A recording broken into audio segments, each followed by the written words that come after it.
In the land of grills, welcome back, folks. We've got a brand new grill here to do a review of today.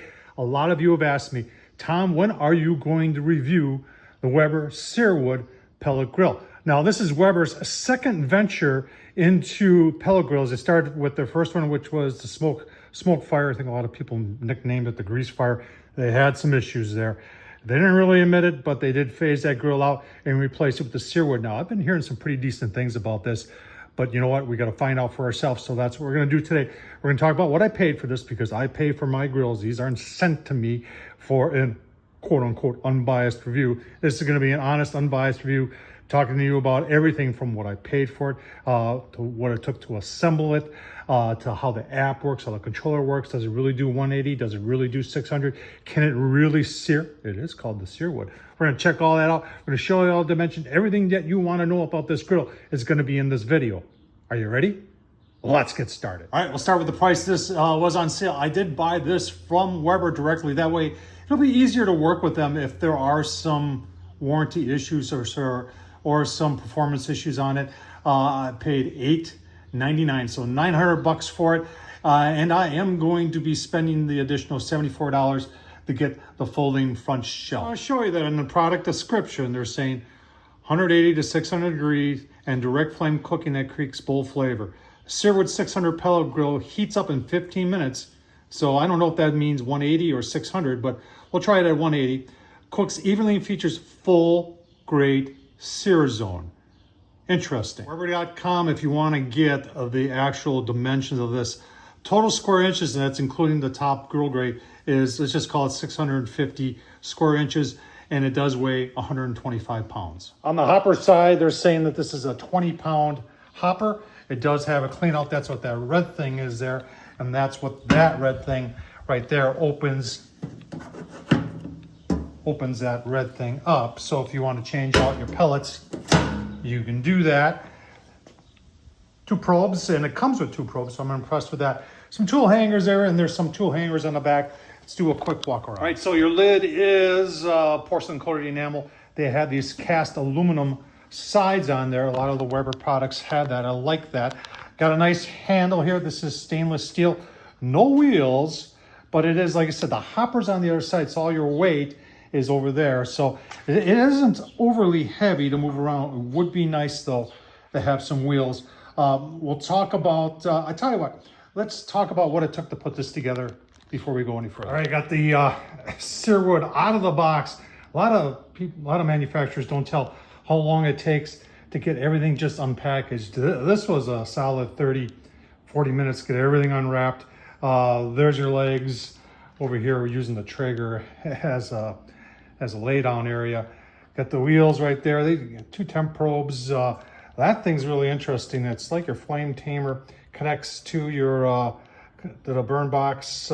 Pretty interesting. Here's your electronics. It looks like it's plug and play. I like that. There's the unit itself. I'm probably going to take the lid off just to protect it when I put the whole thing up and on it. You got the bottom there. There's where the grease is going to go to the bottom, I'm assuming. And then there's your grates. A little surprised. I was hoping that it'd be at least cast iron on the bottom since it is called the Searwood. I'll give you a look-see, tell you how long it took to put it together. All right, there it is all put together. It took about an hour. Fit and finish is pretty good. I had just one problem with one screw not lining up, but 5 minutes and it was all in. Everything goes together. Allen head wrench, which they give you. So there's no Phillips screws involved in it.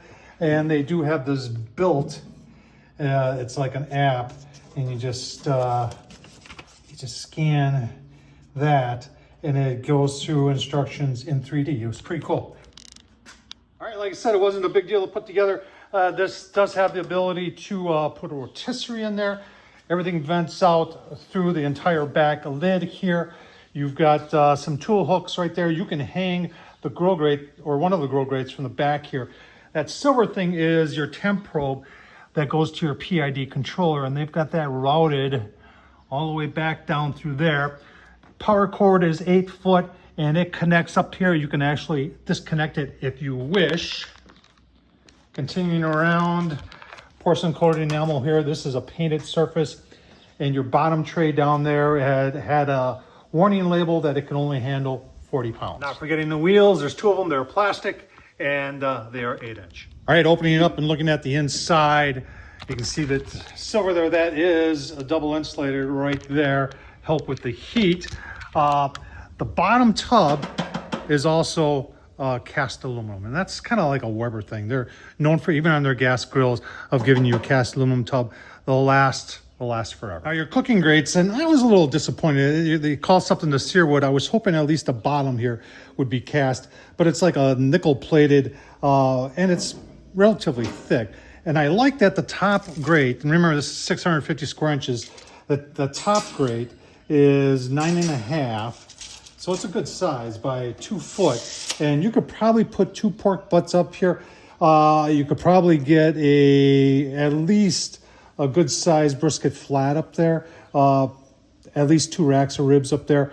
If a full packer brisket would probably more or less would have to go on the bottom. So I do have 2 different sizes of grill grates, and I think that's got something to do with, because there is a griddle available for this. If you're wondering, that round bar is pretty robust. It's 1/4 inch. I talked about the temp probe before, and this is it right here. So when this grill is taking a temp, telling the controller right there what the temp is and whether to add more pellets or slow down or speed up to maintain what, if you guys set it at 180 or 225 or even 600, that's the point right there which it's measuring temps at. It's not measuring grill grate level. It's measuring somewhere in between there, kind of a happy medium in the middle. And that's about as good of a place as you could put that. All right, so where does the grease go if you're doing low and slow?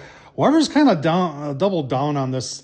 They had something kind of similar in the smoke fire. This is a little bit revised. They don't believe in doing a grease tray like you'll find on a lot of other pellet grills, including Traeger.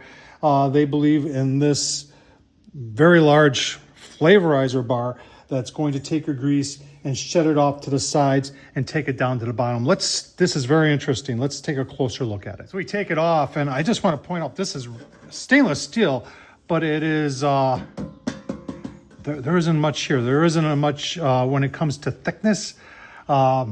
It's kind of seems light duty to me. So before we get to that big shiny thing, I just want to point out they've got these on both sides, one there and one here. And all I can assume is that this is some sort of heat shield, because I would imagine that's going to have a fair amount of heat coming out both those ways. So that is some additional heat shield protection. Before we get into the big shiny thing here, I just want to point out that they've made the sides pretty vertical. And that's a good thing for controlling grease. That means the grease will work its way out. And we got to get all the shiny stuff off in order to show you where the grease actually goes. Now, all pellet grills have a burn pot. And then on top of the burn pot, you've got a heat diffuser. And some of them call them a flame tamer. And that's what this sucker is right here. And this is heavy duty. Stainless steel. And it takes the heat, and it is taking it out in 2 different directions. And I guess that's how they're saying that they're controlling the heat better and giving you probably a more consistent sear throughout the grilling grate. We'll find out. So below that is your grill pot, and it is removable. So I took the 2 thumb screws out of there. Let's just take a closer look at that. First thing that struck me is, like, who did the grinding here? I mean, come on, I think I could have made that look better. But it's, it's just a burn pot. And it is angled. You see how that's angled like that? Kind of interesting. Your air blows through there. Obviously, this is where the fire is. And if we look closely here, hang on. Let me show you what starts it all. Is that rod right there. That's your hot rod. So that goes on for a time cycle. And that's your auger right there. You can see it. And that augers in the pellets from over there into that guy. And it starts a fire, and then there's a fan that keeps that fire going. I'm thinking the same thing I'm thinking. Why are they making this so easily to be removed? And I think that's for easy clean out if you're not the type that has like a shop vac that the day after you can come in there and shop vac it out. But that's all I can assume from that. Below that is, I think, more ways to get the grease out of the grill. And this too is just, looks to be a piece of stainless. And it just fits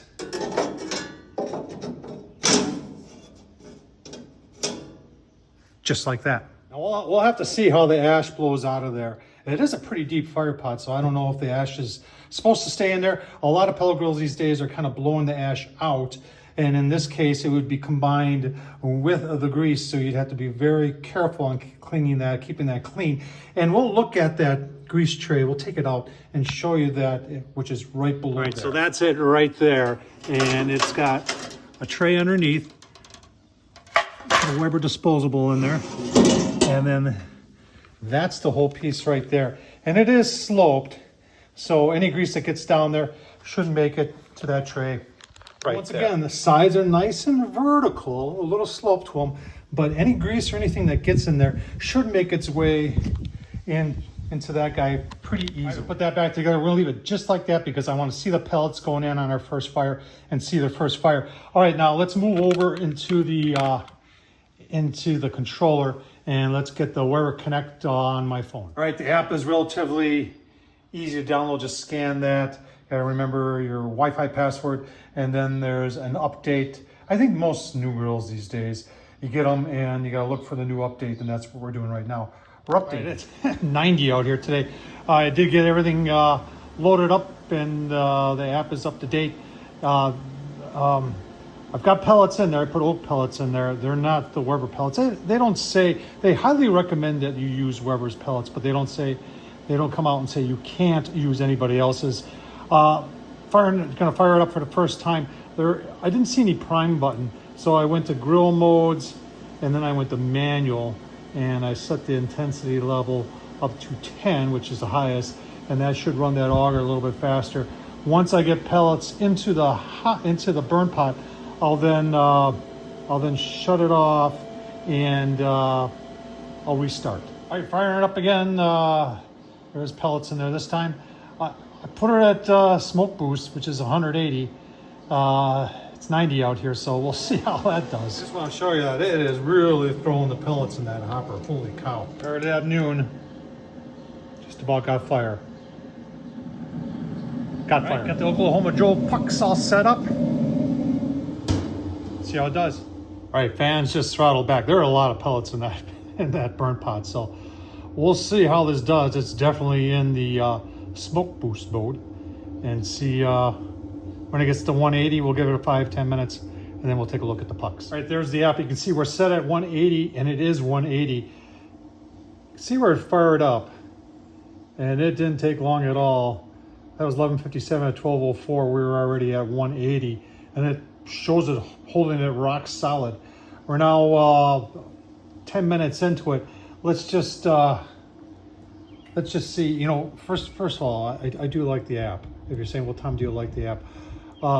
There's a lot. It goes through all the grill modes. You've got a manual that you can set the intensity on. I use that for priming. It worked. Right now we're in the smoke boost, and then we're gonna change it when we're done looking at the temperature here. And you can shut down from, and there's also a nice graph there. Let's see how the Oklahoma Joe pucks agree. Now remember where that temp probe is in this grill, so it's reading 180 at the tip of that probe, not where the pucks are. But let's just see how close it is.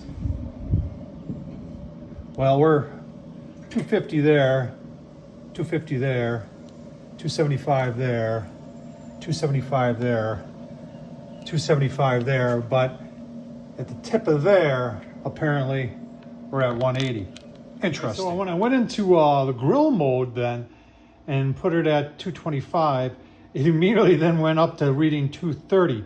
So I gotta wonder if that smoke mode just shows that it's at 180. A lot of these, now remember this has a rapid react PID. PID stands for proportional integral derivative. It's the program that's in that guy right there that works with the probe that's in there. So I have a feeling that 180, a lot of times smoke modes on any pellet grill is a time cycle. It's not PID. So I have a feeling that's what that meant. And that 230 we're looking at right there is a lot more accurate than what it was actually reading. So we'll go 10 minutes at 225, give you a look-see. All right, 225, been going on now for at least 10 minutes, maybe a little bit longer. Yeah, maybe 13 minutes. But it went to 225, overshot a little bit, and came straight down, and it's been very steady at 225. Let's see what the pucks say at 225. All right, we got 200 there, about 225 there, about 225 there, about 225 there, 225 there. Lots of smoke. Pretty gosh darn impressive.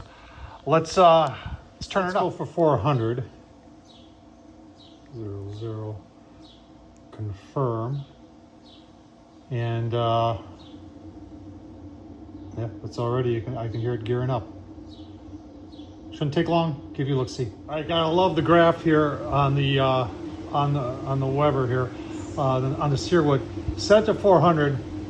It overshot by 75 degrees, and it came down. Then it went underneath, and now it's holding 400 for the last couple minutes here. Got some smoke at 400. That's impressive. Let's see what the pucks read before we do the 600 degree test. Well, we're 350 there, we're 350 there, 375 there, 365 there, and about 375 there. So we're not 400. Consistent, but not consistently at what the temp was set at. 225 did good. Doesn't like 400. Set up to 600, which is max, and see what happens. All right, set it to 600. See what happens. All right, 600 went to 600 and has been holding there, according to the app. More than 10 minutes, about 15 now. So let's see what the pucks say. Well, 525, 550, 575. Up here, 550, no, 525, and then it's hot, 550. Well, it's not 600. But it might be enough to sear. Let's oh my gosh, let's shut her down and give you.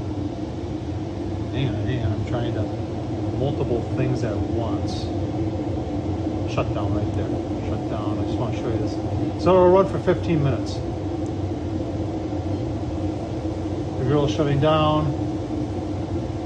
Now, it doesn't say to open the lid, but my advice would be to open the lid. Shut down 15 minutes, and then I'll give you my final thoughts on the Weber Searwood. Shut down, cool down. Let's just take a look at the ash type situation here.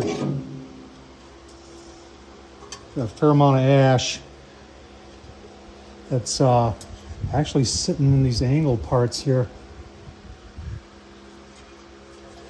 See right there? So that's interesting.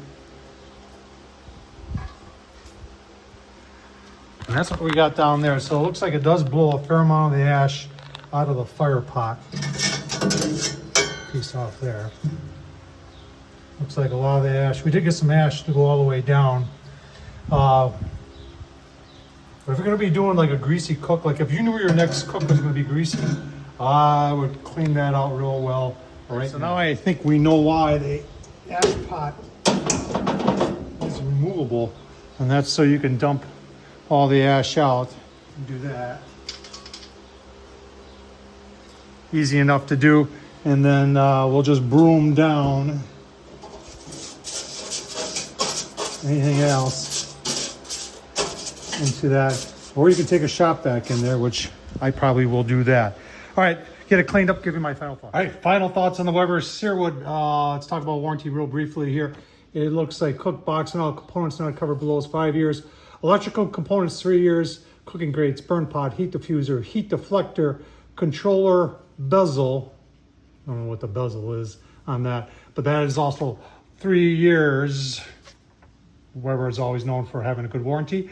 Time's going to tell on this. A little disappointed in temp control. Now, I will give them a pass on the smoke mode since it was 90 out here today. Smoke mode's 180. Although that was a little bit tricky what they did there, just having the graph go up to 180 and stay there, making you think that it's at 180, when all reality, it was a lot higher than 180. So I don't know what to think about that. What are your thoughts on that?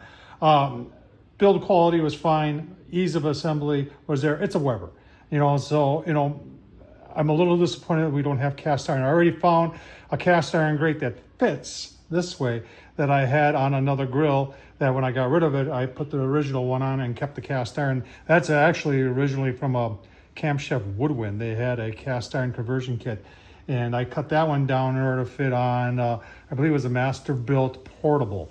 But it fits this way. So we could also modify, I've got some grill grates here, about an inch too long, that I could take an inch off and make it work on there. We're gonna try some burgers first on high and see how it works from there. Then I've got some ribs, just letting you know. I'm gonna try a low and slow then on ribs. I'll try and put all those videos in a row after this one. What do you think of it? You gotta ask yourself, is it worth $900? I don't know. Time will tell. Temp control, I was a little concerned about the temp control. I'm a little concerned about down below, although I think the grease and everything will filter out, and I think as long as you keep it clean, that it should be, and that's should is a big word there. It should be just fine. 20-pound hopper seems to be good. Electronics, the app, I love the app. Beautiful app. Tom Horsman YouTube. Thumbs up, leave a comment. And as always, folks, appreciate you watching.